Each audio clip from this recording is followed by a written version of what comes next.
El Evangelio cambia. El Evangelio Cambia cambia. realidades. Cambia El circunstancias. Evangelio cambia.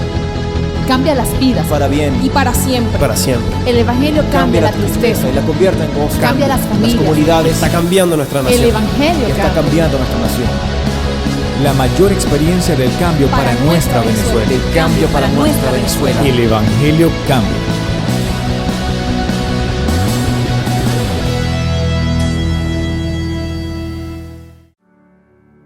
Quiero que me acompañe a... Sigamos en Segunda de Crónicas, así como iniciamos el año, en el pacto de Dios con su pueblo, pacto que Dios le hablaba a Salomón, entendiendo que él tiene formas, maneras de hablarle a sus hijos, a la gente que él ama. Y sea a través de un rey, sea a través de un presidente, sea a través de un pastor, sea a través de un líder, sea a través de una persona, quizás sin muchos cargos, pero con gran carga, Dios lo va a hacer. Siempre va a usar hombres. Y cuando digo hombres es la raza, el género, no el sexo. Hombres masculino y femenino, varón y hembra, como Dios nos creó. Amén.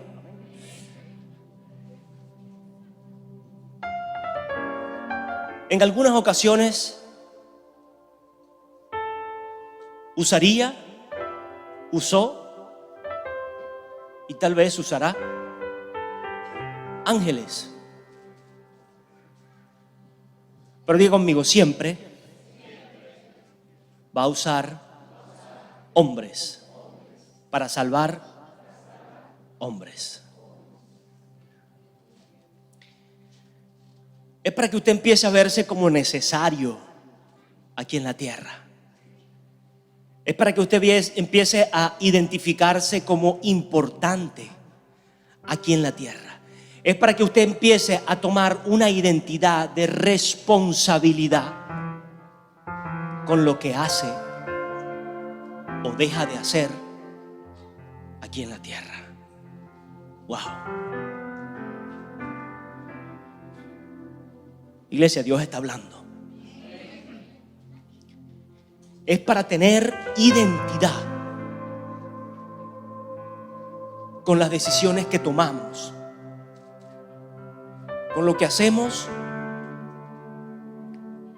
que estoy seguro, estoy absolutamente seguro, va a afectar a otros, sean pocos o sean muchos, y los va a afectar para bien o para mal, pero los va a afectar.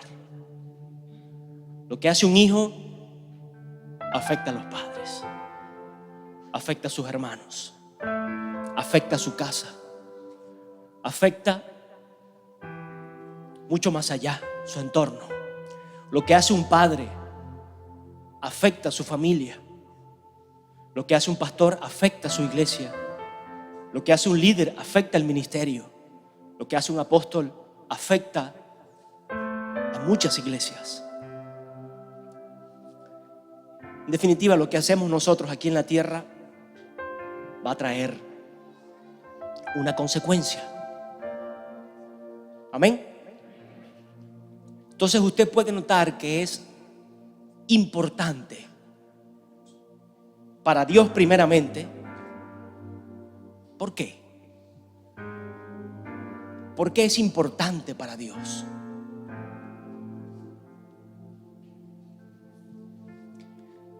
Salomón pedía sabiduría. Y Dios sabe que alguien que pide sabiduría tiene que tener responsabilidad.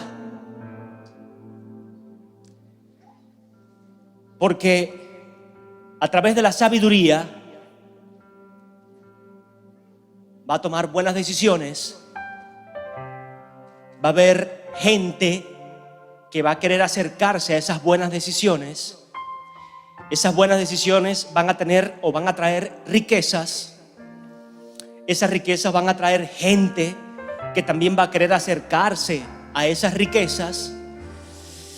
Esa sabiduría va a traer elegancia, va a traer distinción, va a traer prestigio, va a traer cosas atractivas a un hombre o a una mujer, no solo para uno, sino para muchos o para muchas.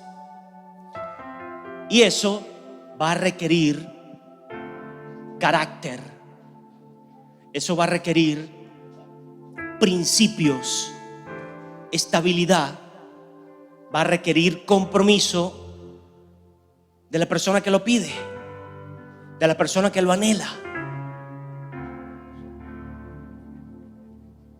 Entonces ahí arrugan muchos y dicen: no,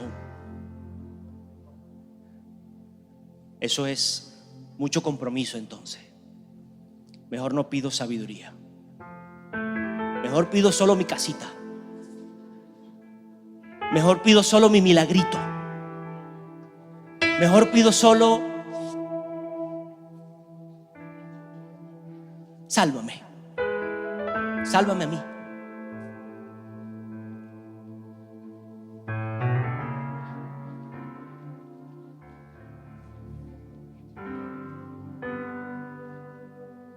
Egoísta. Egoísta. Sería una actitud egoísta en nosotros y muy limitada el dejar de pedir sabiduría por miedo, por temor a una responsabilidad, por temor a una búsqueda, a un compromiso, por temor a que nos vean. A que nos vean. Iglesia, te van a ver. Quieras o no quieras, temas o no temas, te escondas o salgas a la montaña más alta a que te vean, te van a ver. Y escúchame, si te escondes, si temes, si arrugas, como coloquialmente lo podemos decir, te van a criticar. Van a decir que eres un falso, van a decir que eres un cobarde, van a decir que tu Dios no es fiel, que tu vida es una mentira, que en ti no hay fe, que en ti no hay carácter. Van a decir cosas que son y que no son. Y si usted decide, determina, se esfuerza, es valiente, le dice no a la apatía, le dice no al pecado, le dice no a todas estas circunstancias y decide levantarse, decide pedir sabiduría, decide ejecutar esa sabiduría en su vida, decide tomar las decisiones en base a la sabiduría que Dios nos da o anhela darnos, usted empieza a subir y de igual forma lo van a ver y van a querer criticarlo, van a decir entonces que usted es un arrogante o que usted es qué sé yo, o se jacta de lo que tiene, o se jacta de lo que hace, o se jacta de lo que promulga, o se jacta del Dios al cual le sirve. O sea que de las dos formas nos van a ver. Pero es allí, en esa sabiduría, en ese caminar, donde yo decido no esconderme, no hundirme, no quedarme en el rinconcito ya llorando, oprimido, pensando que van a hablar mal de mí, o que va a pensar el resto de mi familia, o que va a pensar aquel, o la persona de la cual me enamoré, o la persona que está a mi lado, o mi esposo o mi esposa, o que van a pensar mis hijos, o que va a pensar mi familia. Bueno, ahora yo soy evangélica y entonces te volviste loca. Ahora es evangélico, ahora él se volvió loco, él no bebe, él no fuma, él no pasea, él no hace esto, él no hace aquello, pensando que cosas contrarias también al evangelio, pensando que el evangelio es una cárcel, que el evangelio es una opresión, que el evangelio es una religión únicamente, donde usted tiene que solo cumplir dogmas, doctrinas y vestirse así, hacer esto así para usted realmente llamarse cristiano o evangélico, pero nunca tener una transformación del corazón. Y eso es lo que le hemos vendido a la gente. Entonces, de igual forma, usted se esconda, van a hablar de usted. Ahora, si usted decide entonces caminar hacia esa parte alta, hacer luz con la sabiduría de Dios. Mire, algunos van a hablar pensando que usted viene con jactancia y arrogancia, pero su actitud va a hablar lo contrario. Algunos van a hablar pensando que usted va a fracasar, pero Dios dice lo contrario. Algunos van a hablar pensando que esa posición es por conveniencia, es por búsqueda de alguna oportunidad o por algún oportunismo, vamos a decirlo así, pero la situación, el tiempo, los frutos van a hablar. Entonces yo no me voy a detener en pensar, en limitarme, en frustrarme en qué va a decir la gente cuando yo decido servirle a Dios. Yo no me voy a limitar a frustrar en qué va a decir mi casa, mi familia, los que me rodean. Ojo, sin contienda, sin insultos, sin maltrato, sin violencia, sin menosprecio, sin humillaciones. Porque hay gente que piensa que las cosas se ganan humillando,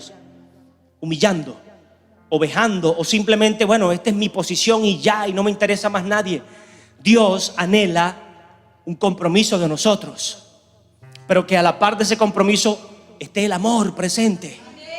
Amén. Entonces usted no puede soltar ese amor por su familia, usted no puede soltar ese amor por el necesitado, por el perdido, usted no puede soltar ese amor por la iglesia, ese amor por el país donde vive, ese amor por de dónde nació, de dónde creció, de dónde vino.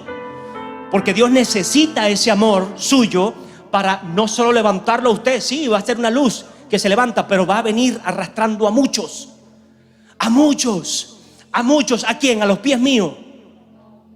A los pies de Cristo. A los pies del gran Rey.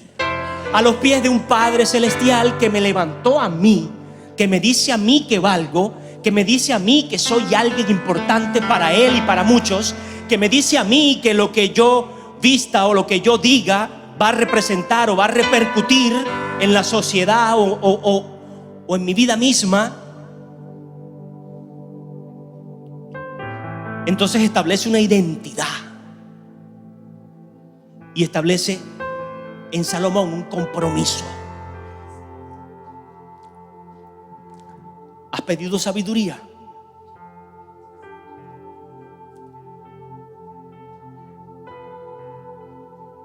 ¿Qué anhelo de ti? ¿Qué anhelo de ti ahora?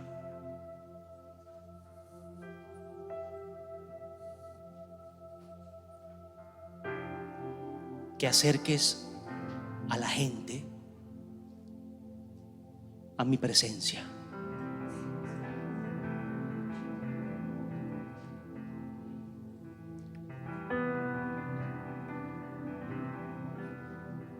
Que acerques a la gente, al pueblo que te he entregado, ¿sí? Rey. Y hay que ver lo que era un rey en ese tiempo. Yo no sé si usted ha ido a Inglaterra o ha escuchado, aunque sea, donde todavía hay monarquías.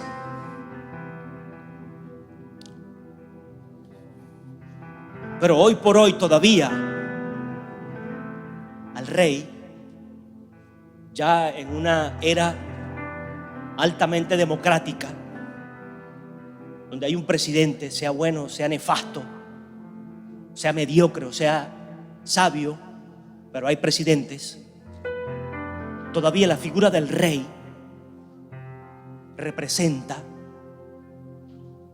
una institución, representa un legado, representa una constitución incluso, representa un compromiso del pueblo o de la gente, porque aún tienen que pagar tributos con el rey. En este tiempo, después de Cristo, 2000 años más, y aquí estamos hablando antes de Cristo, miles de años antes. O sea, es para que usted tenga una idea de la figura que representaba un rey para una nación.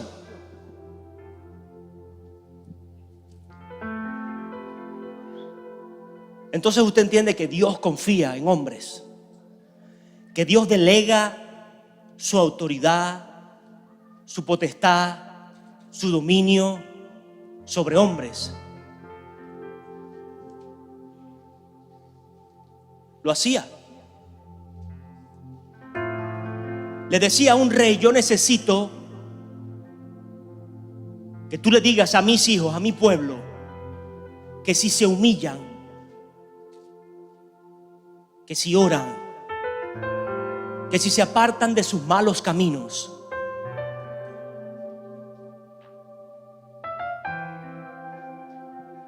¿qué es eso? ¿Qué significa eso para la iglesia?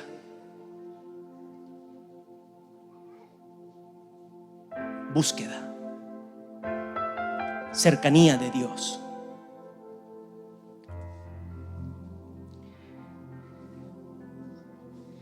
Pensamos que buscar a Dios es venir a la iglesia. Pensamos que buscar a Dios es solo hacer buenas obras benéficas.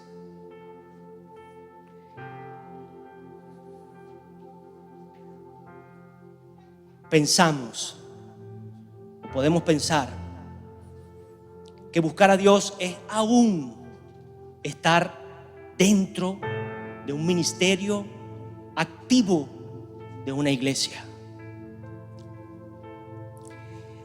Pensamos que buscar a Dios es aún predicar en el altar de una iglesia solamente. Oh, mi Jesús.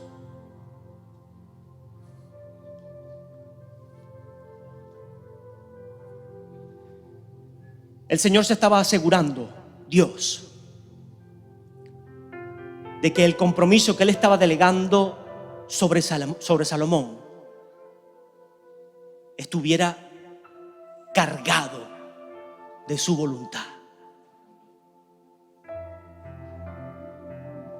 Porque le estaba pidiendo al hombre de Dios que él mismo se humillara y que hablara a su pueblo de humillación delante de él.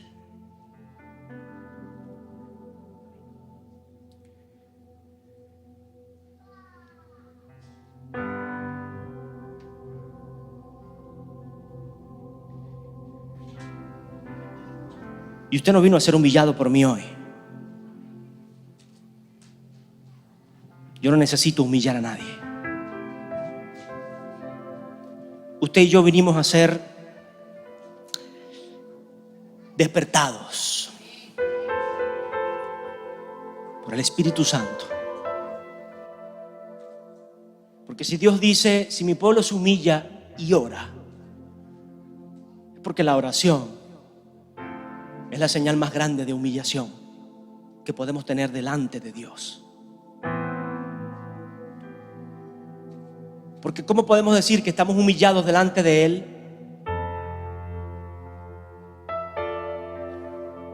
¿Cómo usted puede decir que se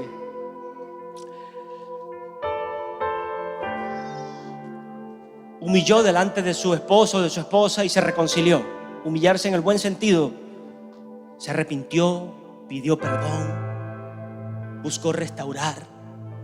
Si usted ni habló con su esposa, si usted ni se acercó a su esposo, si usted ni volteó la mirada para buscar aunque sea una reconciliación visual.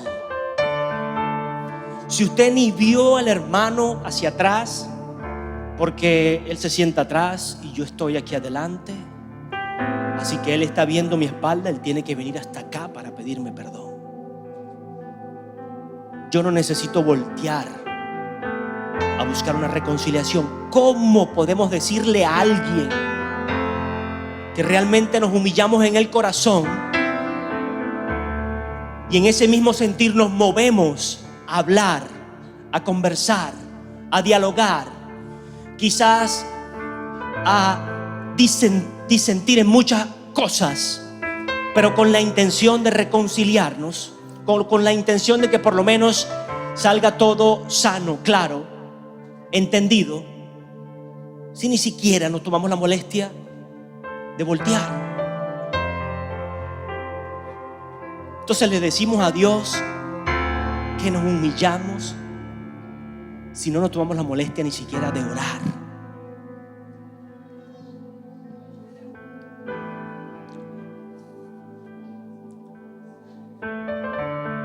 Iglesia, yo no sé si usted ora o no en su casa,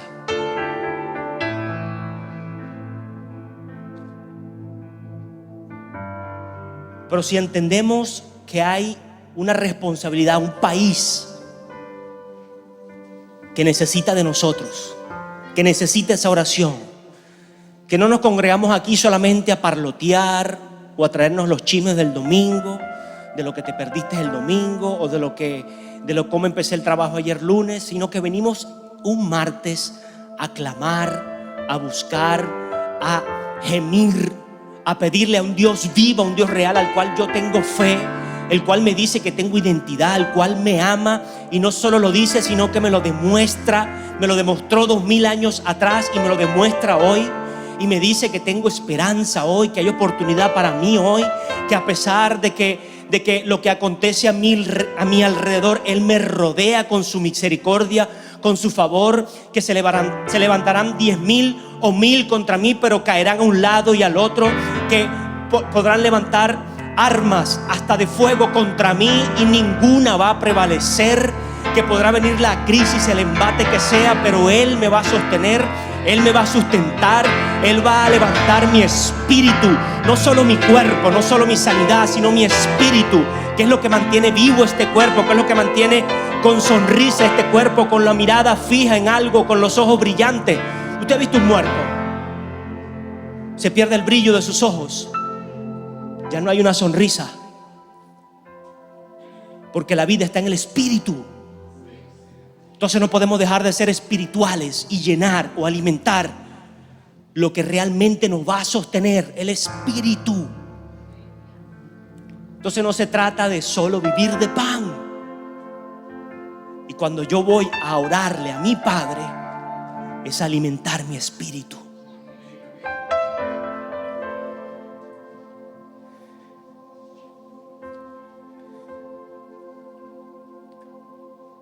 No he podido leer ni siquiera aquí Segunda de Crónicas.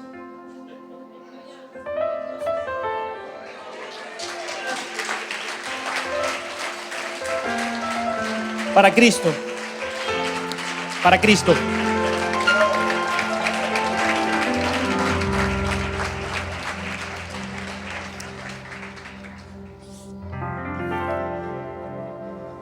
Esto no es un capricho del pastor, iglesia. Mire, fíjense. En Segunda de Crónicas capítulo 8. Vamos a leerlo rápido porque quería hacer una síntesis de las actividades diversas de Salomón. Dice la palabra en el 8:1: después de 20 años durante los cuales Salomón había edificado la casa de Jehová y su propia casa, reedificó Salomón las ciudades de Irán y le había dado y establecido en ellas a los hijos de Israel. Después marchó Salomón contra Amat de Soba, lo tomó y edificó Tamor en el desierto y todas las ciudades de aprovisionamiento que edificó en Amat. Asimismo reedificó a Beterón, la de arriba, la de abajo, ciudades fortificadas con muros, puertas y barras, a Balat y todas las ciudades que pertenecían a Salomón. también todas las ciudades de los carros y las de la gente a caballo, y todo lo que Salomón quiso edificar, todo lo que quiso edificar en Jerusalén, en el Líbano y en toda la tierra sujeta a su dominio. O sea, el hombre reinó.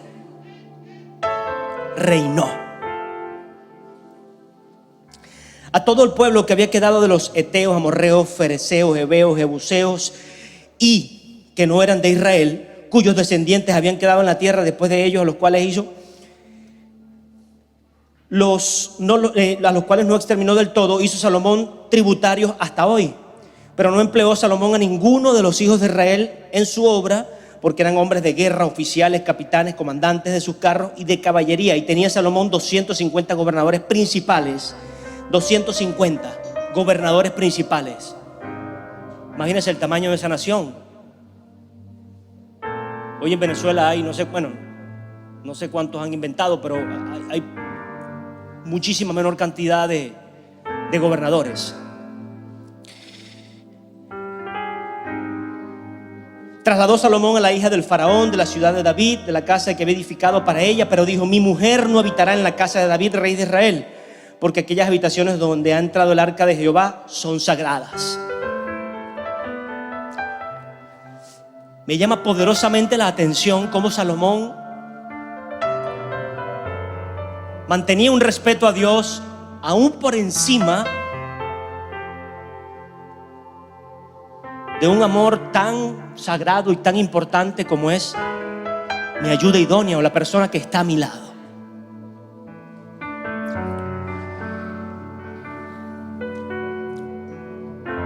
Entonces ofreció Salomón holocaustos a Jehová sobre el altar de Jehová que él había edificado delante del pórtico. Los ofreció según el rito de cada día, conforme al mandamiento de Moisés, en los sábados, las 9 lunas y en las fiestas solemnes 3 veces al año. Esto es, en la fiesta de los panes sin levadura, en las fiestas de las semanas y en las fiestas de los tabernáculos. El hombre estaba al pie de la letra con el viejo pacto, con el pacto que estaba vigente en ese momento.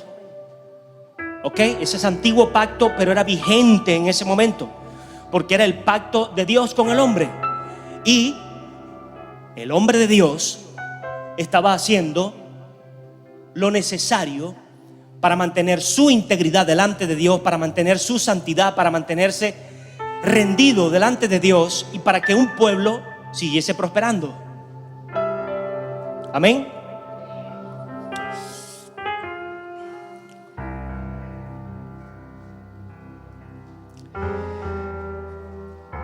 Vaya al 9:13 ahora.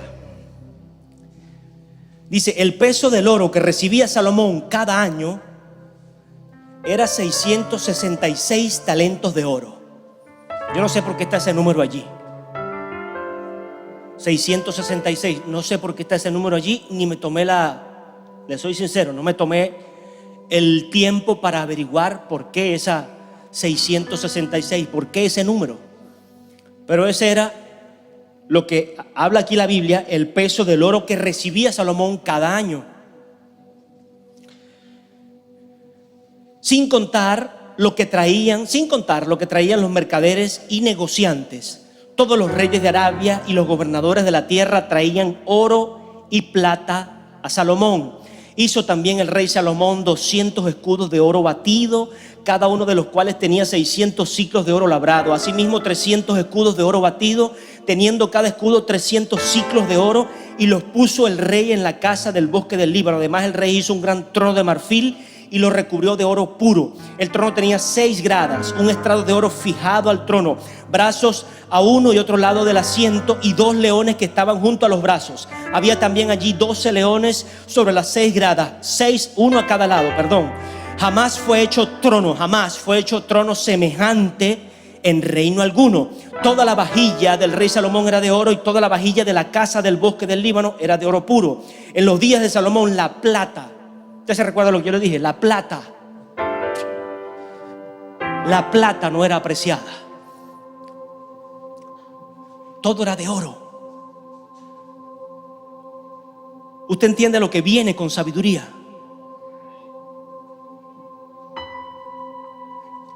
Pero ahora entiende cuánto necesita Dios integridad en el corazón de una persona que pide sabiduría.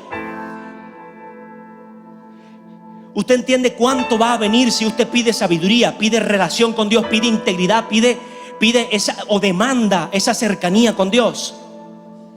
Demanda ser ese ejemplo, demanda ser esa luz en medio del lugar donde Dios te colocó. Demanda estar en un lugar alto y no seguir escondiéndose, no seguir allí asustadito, humilladito, sí, escondido. No, me humillo delante de Dios para ser exaltado, para ser levantado. Usted entiende cuánto va a traer. O sea, si en un antiguo pacto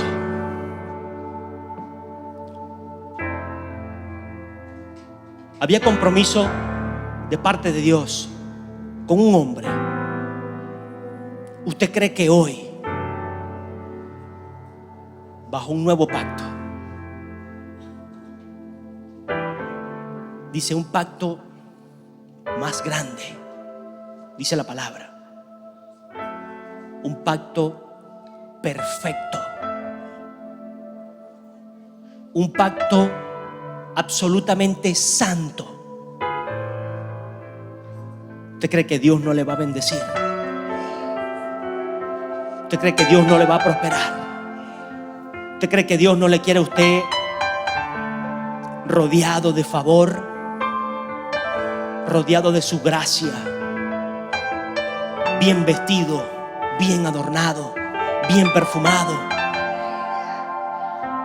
que venga en un buen carro, un buen transporte, que pueda caminar por unas buenas calles, que pueda circular con gente que promueve el avance, que promueve el estudio, que promueve la preparación, que no solo se rinde ante... Eso es lo que hay. Esto es lo que hay, dice el galán del pueblo. Esto es lo que hay.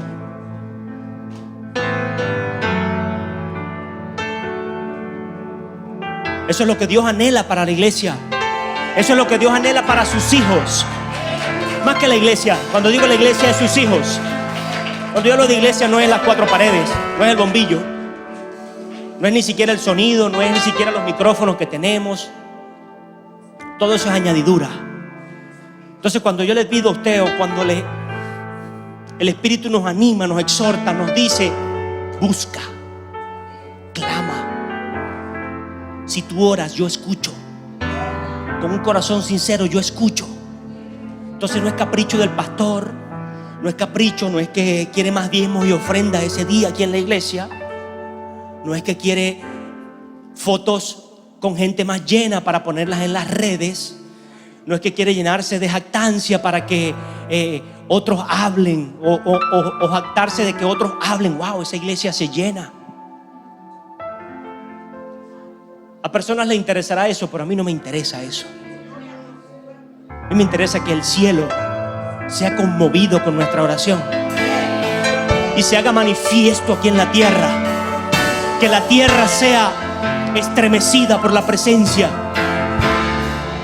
La presencia de Dios cuando viene de un pueblo que clama, de un pueblo que anhela, de hombres y mujeres que necesitan de Él, conocerle.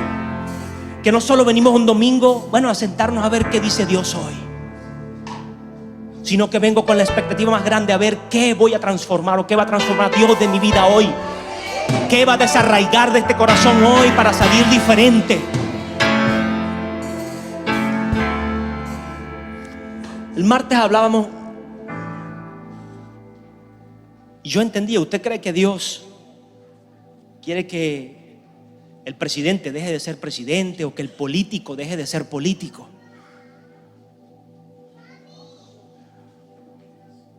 ¿Usted cree que Dios quiere que tal pastor deje de ser pastor, que tal apóstol deje de ser apóstol, o que el resto deje de estudiar, el resto deje de ejercer?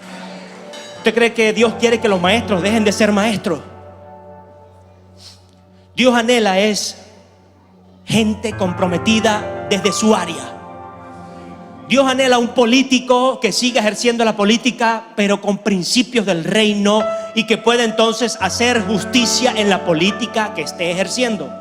Dios anhela un presidente que se pueda humillar, así como un rey en el Antiguo Testamento podía hacerlo, y llamar no solo a un grupo, sino a una nación entera a arrepentirse delante de Dios, a clamar a un Dios vivo y real, y que venga ese mismo Dios, así como lo dice la palabra que leímos el domingo pasado: yo iré desde los cielos, bajaré hasta ese lugar y sanaré su tierra, sanaré su tierra, sanaré su tierra, sanaré Venezuela. Dios anhela eso en Venezuela, Dios anhela eso en este país. Y no que simplemente yo me pare como político a decir, sea oposición o sea oficialista, bueno, yo desde aquí, aquí estoy bien, aquí estoy bien.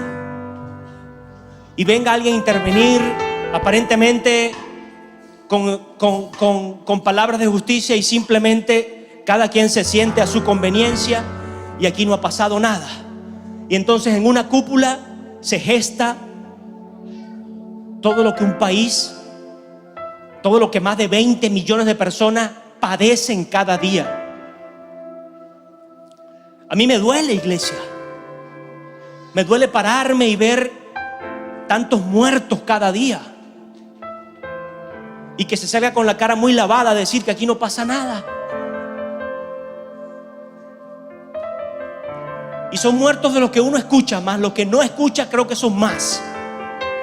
Los que no vemos creo que son más. ¿Qué dirá entonces? Que cada día las personas trabajen y tengan menos. Que cada día se valore menos la preparación o celebrar un día de un maestro como hoy. Gente que por generaciones entregaron sus fuerzas para que otros crecieran, fuesen formados, aprendieran. Y hoy nuestros jóvenes no quieren valorar eso, no les hemos enseñado a valorar eso. ¿Por qué? Porque lamentablemente no hay frutos en remuneración en la calle. Pero les digo algo, muchachos, así como le decía a mi sobrino: hijo, lo que tú estás aprendiendo no lo peses por un sueldo, pésalo ahora por tu crecimiento. Pésalo ahora porque Dios te quiere entendido, Dios te quiere formado, Dios te quiere un hombre con capacidad. Escúchame, cuando tú estudias, tu mente se amplía, tu capacidad de pensar, tu capacidad de aprender se amplía. Y entonces no solo aprendes lo poquito o lo mucho que te den en un curso o en una universidad, sino que aprendes cosas de la vida. O sea, lo que la misma vida te enseña es más fácil aprenderlo cuando eres alguien estudiado. Entonces usted empieza ya como joven, como muchacho, a que bueno, el país ahorita donde yo estoy no valora lo que yo estudio, lo que yo ejerzo, o lo que yo aprendí, o lo que estoy aprendiendo. Pero esto es para mí, esto me va a servir a mí, esté aquí, esté afuera, esté donde esté. Porque no solo me va a ayudar a crecer dentro de esa carrera, sino que en la vida misma me va a permitir aprender con mayor facilidad. Y sin ninguna jactancia, usted lo prueba sencillito. Busque una persona que no sabe leer ni escribir, y busque a alguien que sea ingeniero y llévelo a cosas cotidianas de la vida, a ver quién aprende más rápido. Sin ninguna jactancia, sin ninguna posición de que wow, ahora soy estudiado y tengo el título y vino a echársela hoy o algo. No, con responsabilidad lo digo, y con ánimo de que todos estemos sumados a ese aprendizaje, sin menospreciarnos, sin dejarnos a un lado o echarnos, desecharnos, sino que todos nos levantemos a seguir creciendo como personas, como nación.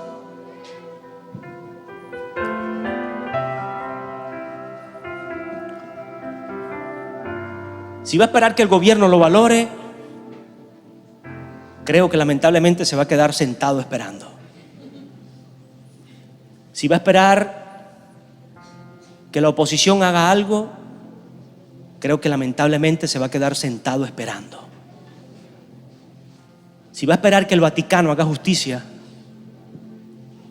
creo que lamentablemente nos vamos a quedar sentados esperando. Pero si entendemos que un pueblo humillado delante de Dios, que Jesús vino no a edificar un país, sino a edificar una iglesia. Que cuando yo vengo a la iglesia a buscar de Jesús, salgo edificado y puedo entonces con una iglesia edificar una nación. Mi Jesús. Jesús lo dijo: yo vengo a edificar mi iglesia. Yo vengo a edificar mi iglesia. Yo voy a usar hombres, mujeres, niños, adolescentes, ancianos para edificar un país. No es solo un presidente, no es solo una oposición, no es solo una institución, sino hombres y mujeres fieles, humillados delante de mí, que oran, que se vuelven de sus malos caminos, que le dicen no al pecado, que le dicen no a vivir como les dé la gana siempre, sino que cada día queremos ser diferentes, queremos buscar la voluntad de Dios, queremos cambiar, Señor, yo quiero renovar hoy mi vida, yo quiero ser diferente, yo no quiero ser igual que ayer. La gloria de ayer aún es pasada, yo quiero la gloria de hoy, yo quiero el nuevo día, yo quiero ese amanecer, esas nuevas misericordias, yo quiero ese crecimiento como la luz de la aurora. Ya ayer pasó, hoy quiero ser más grande, hoy quiero ser aún mejor que ayer, hoy quiero ser más hombre, hoy quiero ser más mujer, hoy quiero ser más valiente, hoy quiero ser un mejor esposo, un mejor padre, un mejor hijo, un mejor pastor. ¿Usted cree que esa actitud, un mejor presidente, por Dios, un mejor presidente? Quiero serlo hoy. Párese diciendo: quiero ser un mejor presidente. Dígaselo todos los días en su cabeza: quiero ser un mejor presidente. Espero que me escuche. Jesús.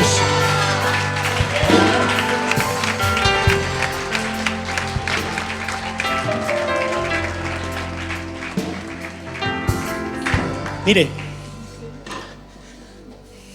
Señor traía a mi memoria cuando Jesús oraba en el Getsemaní. Clamaba.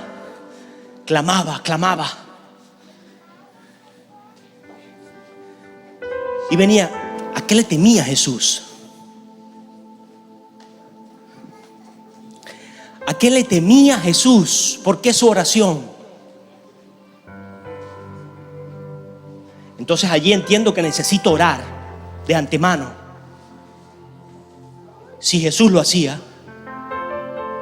oh Padre, cuánto yo lo necesito. Si Jesús lo hacía ante un temor, cuánto yo lo necesito. Si Jesús lo hacía ante una necesidad de su espíritu, cuánto yo lo necesito. Si Jesús lo hacía ante una circunstancia adversa, cuánto yo lo necesito. Si Jesús lo hacía ante una decisión importante, cuánto yo lo necesito. Si Jesús lo hacía para recibir gente, para caminar entre la gente, para obrar en milagros, en señales, en prodigios, cuánto yo lo necesito. No puedo venir a un servicio sin clamar. No puedo venir a una adoración sin tener un tiempo de intimidad con Dios. No puedo venir a un coro sin tener un tiempo de relación con Dios. No puedo venir ni siquiera a cuidar un carro si no tengo tiempo de intimidad con Dios, tiempo de calidad. No puedo esperar un servicio con la gloria, con la presencia de Dios, sentado como un muerto sin pedirle, sin clamar.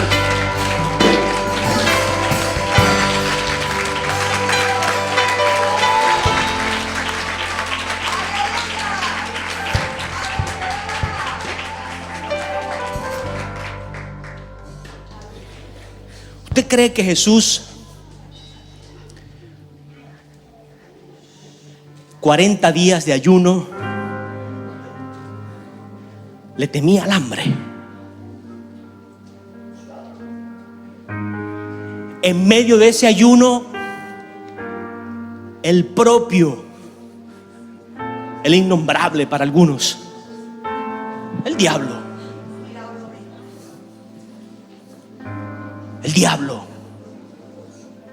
se le presentó. Y Jesús, diablo mentiroso,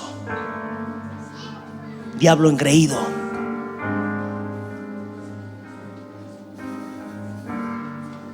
¿qué haces? ¿Qué has hecho? ¿Qué piensas? Apártate de mí. ¿Usted cree que le temía al diablo? Es más, venía.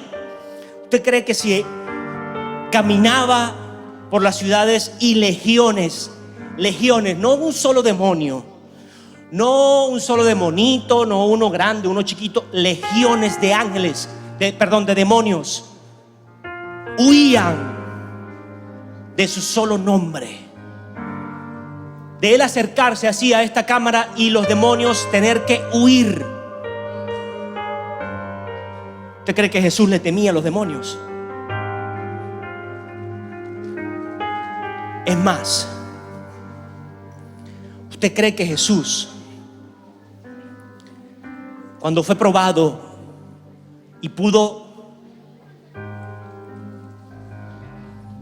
humillarse o simplemente sujetarse a la autoridad establecida por Dios en otro hombre en ese momento, le temía al qué dirán o al qué diría la gente que el Mesías estaba camino a la muerte y a la peor muerte, a la muerte por maldición, por cruz, a la muerte? ¿Usted cree que Jesús le temía al qué dirán? Cuando él se sujetó al bautismo de un hombre aquí, y el bautismo era para santificar, y él venía a hablar de santidad como el cordero sin mancha y sin arrugas, y aún así se sujetó a ese bautismo siendo limpio, sin importarle el qué dirán. ¿Usted cree que a Jesús le importaba en ese momento el qué iba a decir la gente? Y más allá, después de haber confrontado cara a cara legiones de demonios, después de haber confrontado al papá de esos demonios, el mismo diablo, cara a cara, ¿usted cree que le iba a temer a la muerte? Un demonio más.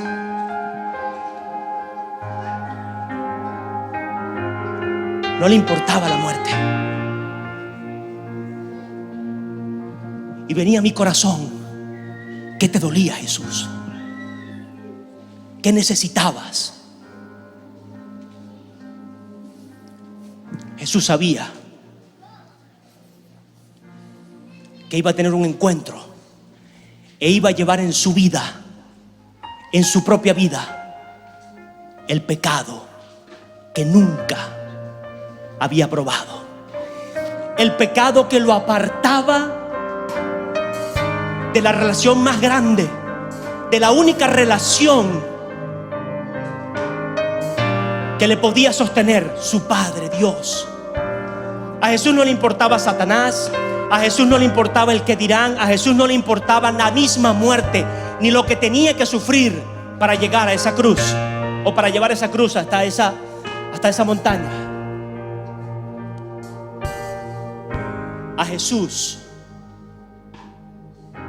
por lo cual no quería ir a esa cruz, era porque iba a tener minutos de separación de Dios, porque Dios no tiene comunión con el pecado. Dios no tiene comunión con mi pecado. Dios no tiene comunión con mi vida llena de pecado. Dios no tiene comunión con mi escondite lleno de pecado.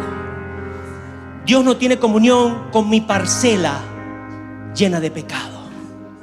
Y Jesús tenía que llevar todo el pecado del mundo, y sabía que fuese pequeñito o fuese todo el pecado del mundo, lo iba a apartar de Dios, lo iba a hacer que Dios voltease su rostro, iba a dejar de escuchar su oración, iba a dejar de verlo como un hijo en ese momento. Iglesia, ¿qué le decía Dios a Salomón?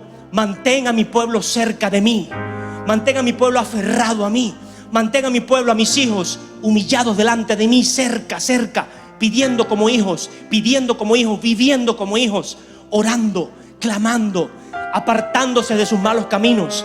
Y no es simplemente entonces que yo soy lesbiana y yo, bueno, así le quiero servir al Señor, me tengo que apartar de mi mal camino. No es simplemente que yo soy gay, me tengo que apartar de mi mal camino. No es simplemente que yo soy un violador, me tengo que apartar de mi mal camino. No es simplemente que yo soy un satánico, me tengo que apartar de mi mal camino. No es simplemente que yo soy un santurrón, pero me la paso ofendiendo, juzgando, hablando mal de la gente. Me tengo que amarrar la lengua y apartarme de mi mal camino. No es simplemente que yo sirvo aquí o sirvo allá, pero tengo mis 3 mujeres escondidas o tengo mis 4 hombres por el Facebook. Me tengo que apartar de mi mal camino. No se trata de correr a mi pecado, se trata de correr del pecado. Y Jesús sabía que en esa cruz, en ese instante, iba a llevar todo el pecado que lo apartaría de su Padre.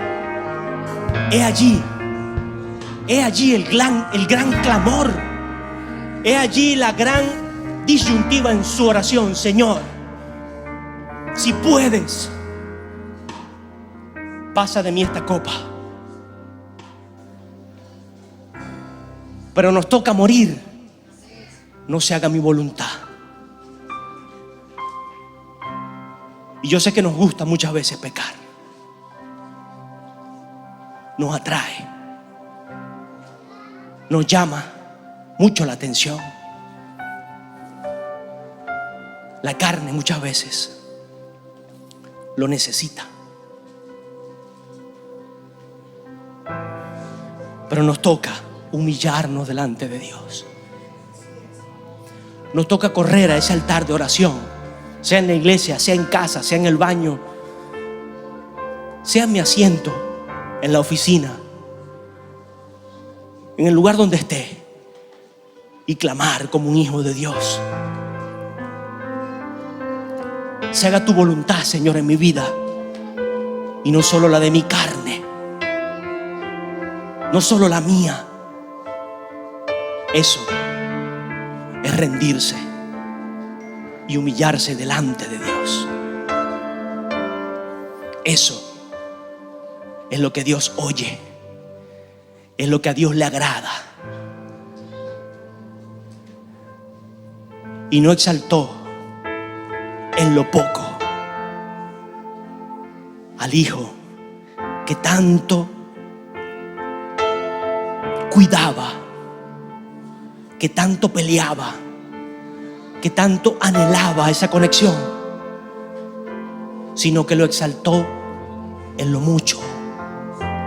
A su Hijo Jesucristo no lo exaltó en lo poco, sino en lo mucho. Lo puso por sobre todas las naciones, lo puso por sobre toda la creación, dentro de este pequeño planeta y fuera, en toda la inmensidad de estrellas de todo el universo. Jesús fue exaltado por su Padre y dijo: serás el primogénito de muchos. Entonces, ¿cómo no creerle a un Dios que hace un pacto más grande conmigo? Que hace un pacto que no se queda solo en la responsabilidad de un hombre, sino que ahora depende de mí y de mi búsqueda.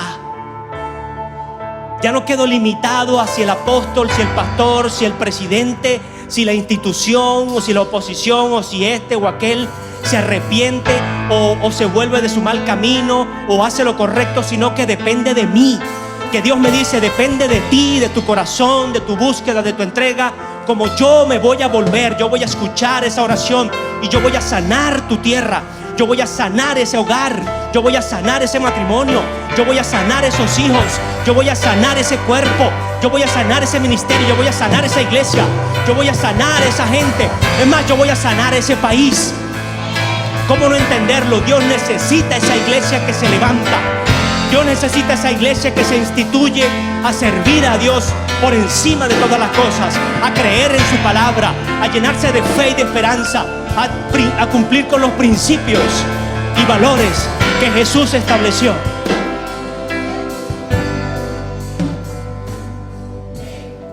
Entonces hay motivos para orar, hay motivos para venir a la iglesia, hay motivos para humillarnos,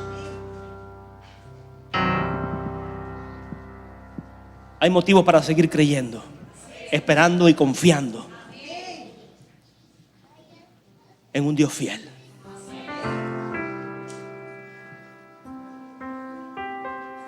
Si fue fiel con David, el papá de Salomón, que Salomón, a pesar de que hasta un tiempo hizo lo que tenía que hacer, después, si usted lo sigue leyendo, puso su mirada en 1000 mujeres.